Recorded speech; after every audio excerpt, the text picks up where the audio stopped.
ನಮಸ್ಕಾರ ಕನ್ನಡ ಒನ್ನಿಗೆ ಸ್ವಾಗತ. ನಾನು ನಿಮ್ಮ ಭಾಗ್ಯನಾರಾಯಣ ಬೊಗ್ಗವರಪು. ಇಸ್ರೇಲ್ ಮತ್ತು ಇರಾನ್ ನಡುವಿನ ಸಂಘರ್ಷ ಯುದ್ಧದ ಇವತ್ತಿನ ಅಪ್ಡೇಟ್ ಏನು ಅಂತಂದರೆ, ಇಸ್ರೇಲ್ನಲ್ಲಿರುವಂತಹ ಒಂದು ಪ್ರಮುಖ ನಗರ ಹೈಫಾ ಅನ್ನುವಂತಹ ನಗರ ಸಂಪೂರ್ಣವಾಗಿ ಇರಾನ್ನ ದಾಳಿಗೆ ತುತ್ತಾಗಿದೆ. ಸಾಕಷ್ಟು ದೊಡ್ಡ ದೊಡ್ಡ ಕಟ್ಟಡಗಳು ಧ್ವಂಸ ಆಗಿದೆ. ಆ್ಯಸ್ ಯೂಶ್ವಲ್ ಪ್ರಾಣಹಾನಿ ತುಂಬ ಕಡಿಮೆ ಆಗಿದೆ. ಸಾಕಷ್ಟು ಜನ ಆಸ್ಪತ್ರೆ ಸೇರ್ಕೊಂಡಿದ್ದಾರೆ, ಆದರೂ ಸಹ ಪ್ರಾಣಹಾನಿ ಕಡಿಮೆ ಅಂತ ಹೇಳಲಾಗ್ತಿದೆ. ಯಾಕೆಂದರೆ ಎಲ್ಲರೂ ಸಹ ಬಂಕರ್ ಸೇರ್ಕೊಂಡಿದ್ದಾರೆ, ಹೊರಗಡೆ ಯಾರೂ ಇಲ್ಲ, ಎಮರ್ಜೆನ್ಸಿ ಡಿಕ್ಲೇರ್ ಆಗಿರೋದ್ರಿಂದ. ಸೊ ಯಾವೆಲ್ಲ ಪ್ರದೇಶಗಳ ಮೇಲೆ ದಾಳಿ ಆಯಿತು ಮತ್ತು ಹೇಗೆ ನಿಖರವಾಗಿ ಇರಾನ್ ಈ ಒಂದು ಕಟ್ಟಡಗಳನ್ನು ಧ್ವಂಸ ಮಾಡೋದರಲ್ಲಿ ಸಫಲ ಆಗ್ತಿದೆ ಅನ್ನೋದರ ಹಿಂದೆ ಇರುವಂತಹ ಒಂದು ಕುತೂಹಲಕಾರಿ ಹ್ಯಾಕಿಂಗನ್ನು ಸಹ ನಿಮಗೆ ವಿವರಿಸುವಂತಹ ಪ್ರಯತ್ನ ಮಾಡ್ತೀನಿ. ಪ್ಲಸ್ ಇರಾನ್ಗೆ ಏನೆಲ್ಲ ನಷ್ಟ ಆಗಿದೆ ಇವತ್ತು, ಮತ್ತು ಇರಾನಿ ಜನ ಬೀದಿಗಳಿಗೆ ಬಂದು ಪ್ರದರ್ಶನಗಳನ್ನು ಮಾಡಿ ಯಾವೆಲ್ಲ ಘೋಷಣೆಗಳನ್ನು ಕೂಗ್ತಾ ಇದ್ರು, ಅಮೇರಿಕಾದ ನೆಕ್ಸ್ಟ್ ಸ್ಟೆಪ್ ಏನು ಎಲ್ಲವನ್ನು ವಿವರಿಸುವಂಥ ಪ್ರಯತ್ನ ಮಾಡ್ತೀನಿ. ಇವತ್ತು ಇರಾನ್ ಕಡೆಯಿಂದ ದೊಡ್ಡ ಮಟ್ಟದಲ್ಲಿ ಹೈಫಾ ನಗರ, ಇಸ್ರೇಲ್ನ ಉತ್ತರ ಭಾಗದಲ್ಲಿರುವಂತಹ ಹೈಫಾ ಅನ್ನುವಂತಹ ನಗರದ ಮೇಲೆ ದೊಡ್ಡ ಮಟ್ಟದ ದಾಳಿ ನಡೀತು. ಕ್ಷಿಪಣಿಗಳನ್ನು ಹಾಕ್ತು. ಸಾಕಷ್ಟು ಕಟ್ಟಡಗಳು ಧ್ವಂಸ ಆದವು. ಸಾಮಾನ್ಯ ಕಟ್ಟಡ ಆಗಿದ್ದಿದ್ರೆ ದೊಡ್ಡ ನಷ್ಟ ಆಗ್ತಿರಲಿಲ್ಲ ಇಸ್ರೇಲ್ಗೆ. ಆದರೆ ಇದು ಸುಮಾರು 50 ವರ್ಷಗಳ ಪರಿಶ್ರಮದಿಂದ ಕಟ್ಟಿ ಬೆಳೆಸ್ತಾ ಇದ್ದಂತಹ ಒಂದು ಸೈನ್ಸ್ ಇನ್ಸ್ಟಿಟ್ಯೂಟ್, ಆ ವೈಸ್ಮನ್ ಸೈನ್ಸ್ ಇನ್ಸ್ಟಿಟ್ಯೂಟ್ ಅನ್ನುವಂತಹ ಒಂದು ಸಂಸ್ಥೆಯ ಮೇಲೆ ಇವತ್ತು ದಾಳಿ ಆಗಿದೆ. ಅದರ ವಿಡಿಯೋಗಳು ಸಹ ಬಂದಿದೆ, ಇಸ್ರೇಲಿ ಪ್ರಜೆಗಳು ಮಾಡಿರುವಂತಹ ವಿಡಿಯೋಗಳು. ಅದರಲ್ಲಿ ಭಯಾನಕವಾದಂತಹ ಸ್ಫೋಟಗಳನ್ನು ಅದರಲ್ಲಿ ಸ್ಪಷ್ಟವಾಗಿ ನಾವು ನೋಡಬಹುದು. ಸೊ ಈ ಹಿನ್ನೆಲೆಯಲ್ಲಿ ನೋಡಿದಾಗ ಈ ಒಂದು ಕಟ್ಟಡದ ಮೇಲಿನ ದಾಳಿ ಇದೆಯಲ್ಲ, ಈ ವೈಸ್ಮನ್ ಸೈನ್ಸ್ ಇನ್ಸ್ಟಿಟ್ಯೂಟ್, ಇದು ಇಸ್ರೇಲಿಗೆ ಬಹಳ ದೊಡ್ಡ ನಷ್ಟ ಅಂತ ಹೇಳಲಾಗ್ತಿದೆ. ಮತ್ತೆ ಅಂತಹದ್ದೊಂದು ಇನ್ಸ್ಟಿಟ್ಯೂಟನ್ನು ಕಟ್ಟಬೇಕಾದ್ರೆ ಬಹಳ ಸಮಯ ಹಿಡಿಯುತ್ತೆ. ಸೈನ್ಸ್ ರಿಸರ್ಚ್ ತುಂಬ ದೊಡ್ಡ ಮಟ್ಟದಲ್ಲಿ ಅಲ್ಲಿ ನಡೀತಾ ಇತ್ತು, ಈಗ ಅದು ದಾಳಿಗೆ ತುತ್ತಾಗಿದೆ ಅಂತ. ಇದರ ನಡುವೆ ಹೈಫಾ ನಗರದ ಮೇಯರ್ ಶಾಂತಿಗಾಗಿ ಎಲ್ಲರೂ ಸಹ ಪ್ರಯತ್ನ ಪಡಬೇಕು ಅನ್ನುವಂತಹ ಹೇಳಿಕೆ ಕೊಡುವ ಮೂಲಕ ಎಲ್ಲರೂ ಹುಬ್ಬೇರಿಸುವಂತೆ ಮಾಡಿದ್ದಾರೆ. ಗಾಜಾ ಮೇಲೆ ದಿನ ಬೆಳಗಾದರೆ ದಾಳಿ ಮಾಡಿ ಮಕ್ಕಳನ್ನು, ಮಹಿಳೆಯರನ್ನು ಸಹ ನೋಡದೆ ನಿರಂತರವಾಗಿ ಅಮಾಯಕ ಜನರನ್ನೇ ಕೊಲ್ತಿದ್ದಂತಹ ಇಸ್ರೇಲ್ 4-5 ದಿನಗಳ ದಾಳಿಗೆ ತತ್ತರಿಸಿ 8 ದಿನಗಳ ದಾಳಿಗೆ ತತ್ತರಿಸಿ ಹೈಫಾ ನಗರದ mayor on video, on record ಬಂದು, ನಾನು ಯಾವತ್ತೂ ಯುದ್ಧವನ್ನು ಬಯಸಿದವನಲ್ಲ, ಯುದ್ಧ ಬೇಕಾಗಿಲ್ಲ, ಇದು ಮನುಕುಲಕ್ಕೆ ಮಾರಕ, ತಕ್ಷಣ ಸೀಸ್ ಫೈರ್ ಆಗಬೇಕು, ಯುದ್ಧ ನಿಲ್ಲಬೇಕು ಅನ್ನುವಂತಹ ಹೇಳಿಕೆಯನ್ನು ಅಲ್ಲಿನ ಮೇಯರ್ ಕೊಟ್ಟಿದ್ದಾರೆ. ಅಂದರೆ ಅವರ ಪ್ರಾಣಕ್ಕೆ ಮಾತ್ರ ಬೆಲೆ, ಅವರ ಪ್ರಾಣ ಮಾತ್ರ ಇಂಪಾರ್ಟೆಂಟ್. ಅವರ ಮೇಲೆ ಮಿಸೈಲ್ ಬಿದ್ದರೆ, ಬಾಂಬು ಬಿದ್ದರೆ ತಕ್ಷಣ ಯುದ್ಧ ವಿರಾಮ ಆಗಿಬಿಡಬೇಕು, ಯುದ್ಧ ಬೇಡವೇ ಬೇಡ, ಶಾಂತಿಯೇ ಮುಖ್ಯ ಅಂತಾಗತ್ತೆ. ಅದೇ ಇಸ್ರೇಲ್ ಗಾಜಾ ಮೇಲೆ, ಪ್ಯಾಲೆಸ್ತೀನ್ ಮೇಲೆ, ವೆಸ್ಟ್ ಬ್ಯಾಂಕ್ ಮೇಲೆ ದಾಳಿಗಳು ನಡೆಸಿದಾಗ ಇದ್ಯಾವುದು ಸಹ ಅವ್ರಿಗೆ ನೆನಪಿರಲ್ಲ. ಪುಟ್ಟ ಮಕ್ಕಳು ಸಹ ಆಸ್ಪತ್ರೆಯಲ್ಲಿ ಮಲಗಿದ್ದಾಗ ಅವರ ಮೇಲೆ, ಆಸ್ಪತ್ರೆ ಮೇಲೆ ಮಿಸೈಲ್ ಹಾಕಿ ಅವರನ್ನು ಕೊಂದರೂ ಸಹ ಇವರು ಅದನ್ನು ಸಂಭ್ರಮಿಸ್ತಾರೆ. ಇವರಿಗೆ ಬಿದ್ದಾಗ ಮಾತ್ರ ಅದು ದೊಡ್ಡ ಪೆಟ್ಟು, ಇವರ ಪ್ರಾಣ ಮಾತ್ರ ಬಹಳ ಇಂಪಾರ್ಟೆಂಟು. ಇದು ಇವರ ದ್ವಂದ್ವ ನೀತಿಗೆ ಇನ್ನೊಂದು ಉದಾಹರಣೆ.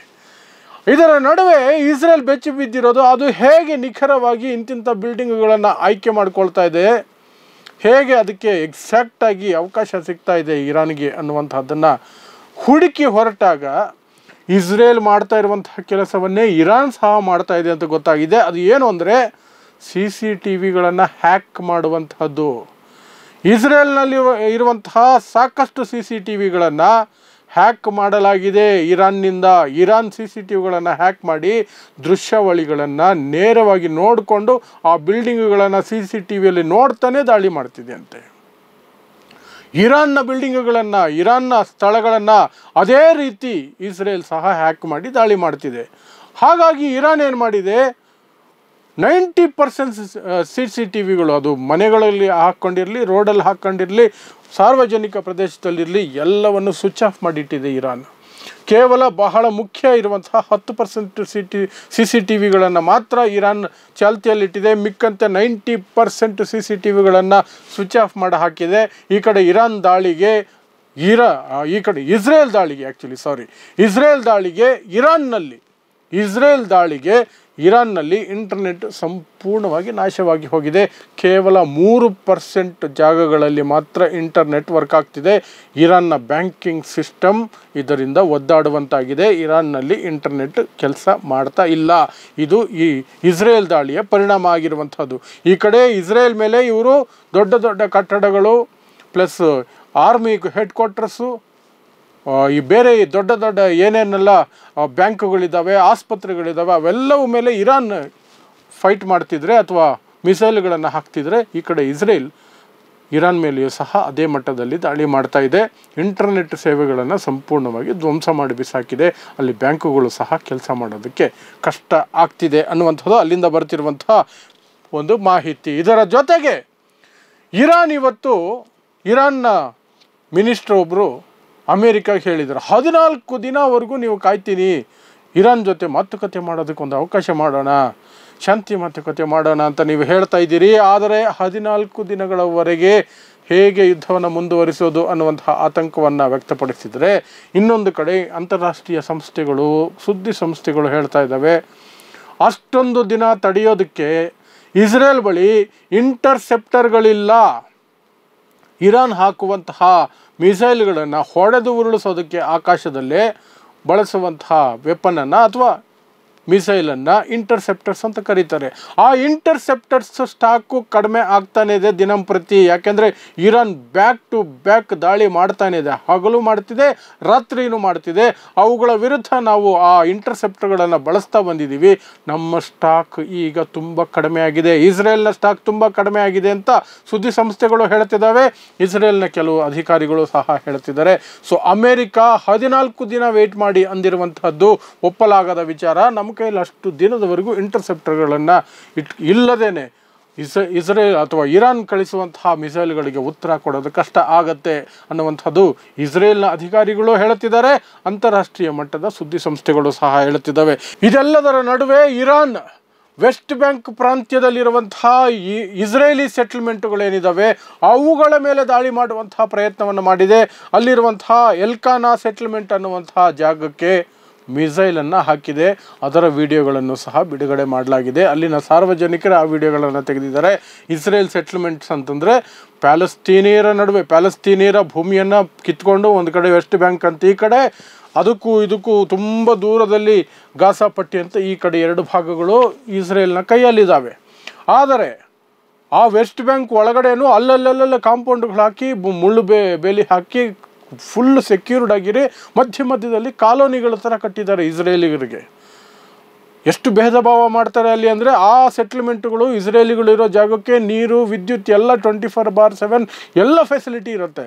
ಅದರ ಹೊರಗಿರುವಂತಹ ಕಾಂಪೌಂಡ್ ಅಥವಾ ಆ ಬೇಲಿಯ ಹೊರಗಿರುವಂತಹ ಪ್ಯಾಲೆಸ್ತೀನಿಯರಿಗೆ ಏನೂ ಸಿಗಲ್ಲ.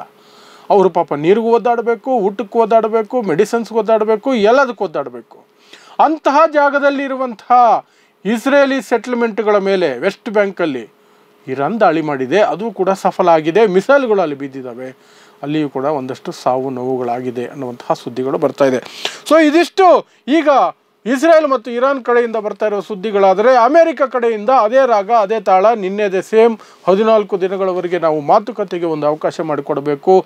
ಟೇಬಲ್ಸ್ ಏನು ನೆಗೋಷಿಯೇಟಿಂಗ್ ಟೇಬಲ್ಸ್ಗೆ ನಾವು ಇರಾನನ್ನು ಕರಿತೀವಿ, ಇರಾನು ಬರಲಿ, ಯುದ್ಧ ವಿರಾಮ ಮಾಡ್ಕೊಳ್ಳೋಣ, ಯುದ್ಧ ವಿರಾಮ ಒಂದೇ ಈಗಿರುವಂತಹ ಮಾರ್ಗ ಒಳ್ಳೆಯ ಮಾರ್ಗ ಅನ್ನುವ ಮಟ್ಟಕ್ಕೆ ಅಮೇರಿಕ ಹೋಗ್ತಾ ಇದೆ. ಸೊ ಅದಕ್ಕೆ ಇರಾನ್ ಒಪ್ಪುತ್ತಾ? ಇಲ್ಲಿಯವರೆಗೂ ಒಪ್ಕೊಂಡಿಲ್ಲ. ಯಾಕಂದರೆ ಮೊದಲು ದಾಳಿ ಮಾಡಿದ್ದು ಇಸ್ರೇಲ್, ನಾವು ಉತ್ತರ ಕೊಡ್ತೀವಿ ಅಂತ ಇರಾನ್ ಹೇಳ್ತಾ ಇದೆ.